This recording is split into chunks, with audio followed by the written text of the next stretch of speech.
इससे पता चलता है कि सुप्रीम कोर्ट ने कॉन्सियसली ऐसा किया। और इस तरह से ये जो निर्णय दिया, 1998 जातियों को ओबीसी माना, 1745 जातियों को ओबीसी नहीं माना। गिनती करो तो 3743 माइनस 1998, 1745 जातियों को ओबीसी माना ही नहीं। परिणाम, यदि जाति आधारित गिनती ओबीसी की जाति आधारित गिनती होती है तो 1998 जातियों की जाति आधारित गिनती होगी तो आंकड़ा 52% के जगह 35% से ज्यादा आंकड़ा नहीं निकल सकता। अगर 52% लोगों का आंकड़ा 30 या 35% निकला तो ये ओबीसी के साथ बहुत बड़ा धोखा और बहुत बड़ा अन्याय होगा। जब मैंने ये विश्लेषण करके सारा समझाया, समझाने के बाद बहुत सारे लोगों ने मुझे कहा कि मेश्राम जी, अगर इनके साथ न्याय करना होगा तो क्या करना होगा? तो मैंने बताया इलाज है। क्या इलाज है? इलाज है सभी जातियों की जाति आधारित गिनती होनी चाहिए। इससे फायदा कैसे होगा ओबीसी को? देखो, सभी जातियों की अगर जाति आधारित गिनती हुई, ब्राह्मणों की गिनती होगी, क्षत्रियों की गिनती होगी, वैश्यों की गिनती होगी। 1998 जातियों को सुप्रीम कोर्ट ने ओबीसी माना, उनकी भी गिनती होगी। 1745 जातियों को ओबीसी नहीं, उनकी भी जाति आधारित गिनती होगी। 1998 जातियों का टोटल आंकड़ा निकलेगा, 1745 जातियों का टोटल आंकड़ा निकलेगा, का टोटल एक जगह मिला वो कुल टोटल आंकड़ा निकलेगा। और ये आंकड़ा 60 या 65% है। 52 नहीं, 60 या 65% का हो सकता है। कैसे? ये जो मंडल कमीशन ने आंकड़ा निकाला था, ये आंकड़ा 1931 के जनगणना के अनुसार निकाला था।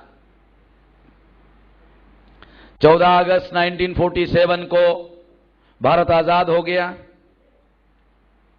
14 अगस्त 1947 को भारत का विभाजन हुआ, पाकिस्तान बना और भारत की कम से कम 20% प्रजा पाकिस्तान चली गई।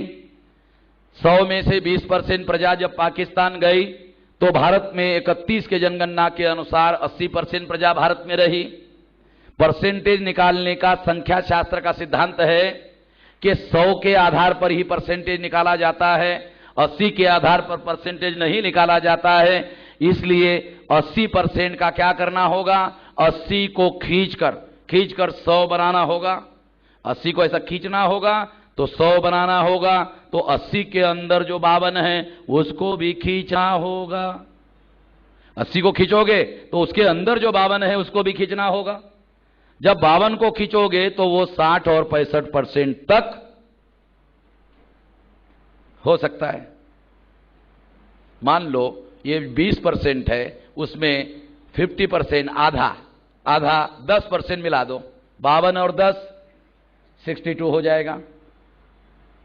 तो इसका मतलब यह है, ये 60 और 65 के बीच में अदर बैकवर्ड क्लासेस के लोगों का आंकड़ा गिना करता है। इसलिए केवल ओबीसी की जाति आधारित गिनती करने से मामला हल होने वाला नहीं है। संपूर्ण जातियों की जाति आधारित गिनती होनी चाहिए। ये हमारा मुद्दा है और ये हमारे आंदोलन का हिस्सा है। दूसरी महत्वपूर्ण बात मैं आप लोगों को बताना चाहता हूं कि अदर बैकवर्ड क्लासेस के लोग कितने बैकवर्ड है। अगर ये वास्तव में ढूंढना है तो हमको बैकवर्ड की तुलना ब्राह्मण से करनी होगी।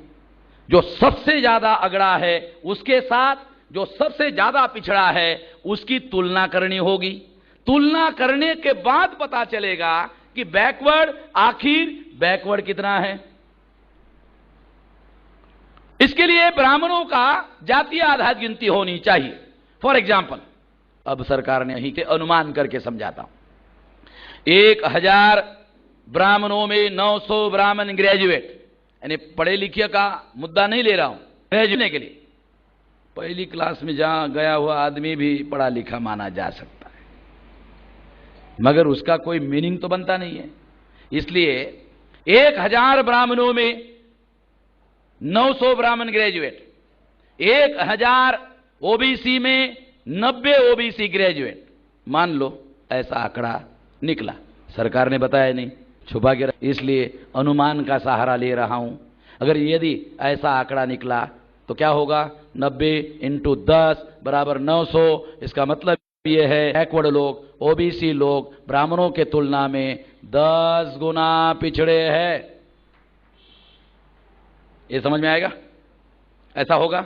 दूसरी बात, 1000 ब्राह्मणों में 900 ब्राह्मण ग्रेजुएट, 1000 ओबीसी में 9 ओबीसी ग्रेजुएट। अनुमान कह रहा है। 3-4 प्रकार के अनुमान बताऊंगा तो उसमें से एक आध निकलेगा। अनुमान सकते हो 9 ओबीसी ग्रेजुएट। तो ब्राह्मणों के तुलना में अब ओबीसी कितना बैकवर्ड है? देखो 9 × 100 = 900। इसका मतलब है ओबीसी ब्राह्मणों के तुलना में 100 टाइम्स पिछड़ा है। 100 टाइम्स पिछड़ा है। पता चल गया? करने की वजह से पता चल रहा है। इसलिए जातीय आधारित गिनती होना चाहिए। तीसरा अनुमान, 1000 ब्राह्मणों में 9 ग्रेजुएट और 1000 ओबीसी में 1 ओबीसी ग्रेजुएट। मैं अपने गांव का उदाहरण देता हूं। हमारे गांव में से 150 SC/ST के घर में ग्रेजुएट है और 2000 ओबीसी ज़्यादा है, उसमें 1 ओबीसी ग्रेजुएट है, तेली जाति का। वो हाई स्कूल में टीचर है, 1 2000 से भी ज़्यादा में। मेरे गांव का उदाहरण ऐसे कहा जा सकता है, यही देश भर में ऐसे हो सकता है। यदि ऐसा हुआ, अब 2000 में 1 का मतलब आधा ही हो रहा है। चलो हम 1 मान लेते हैं।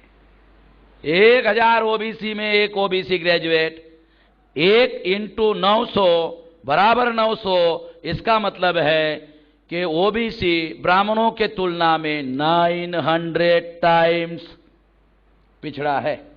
यदि इसको आधा माना जाए तो 1800 गुना पिछड़ा है। यदि ये आंकड़े ओबीसी को मालूम हो जाए, जब पहली बार मंडल का रिपोर्ट आया था, इसकी वजह से ओबीसी में सारे देश भर में जागरण हुआ। यदि जाति आधारित गिनती के आंकड़े सामने आते हैं तो ओबीसी में जागरण नहीं, महाजागरण हो सकता है। और अगर महाजागरण हुआ तो ये जो ओबीसी सोया हुआ शेर है, अगर ये सोया हुआ शेर जाग गया तो ये सबसे पहले ब्राह्मण को खाएगा। ऐसा किसको लगता है? ऐसा ब्राह्मण को लगता है। इसलिए ब्राह्मण क्या सोचता है? सोया है, रहने दो, काहे को खामखा उसको जगा रहे हो, रहने दो उसको। सोया हुआ है, इसको सोने दो, उसको जागृत होने मत दो। ब्राह्मण ऐसा प्लान बनाकर काम कर रहा है। इसलिए जब जातीय आधारित गिनती का मामला आया तो पार्लियामेंट में प्रणब मुखर्जी अब राष्ट्रपति बने।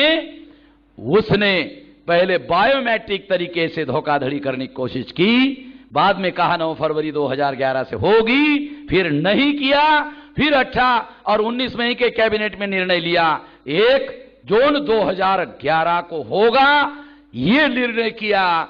मगर 1 जून को गिनती शुरू करने के बजाय 4 दिन पहले बाबा रामदेव को रामलीला मैदान पर उपवास को सरकार ने बिठाया।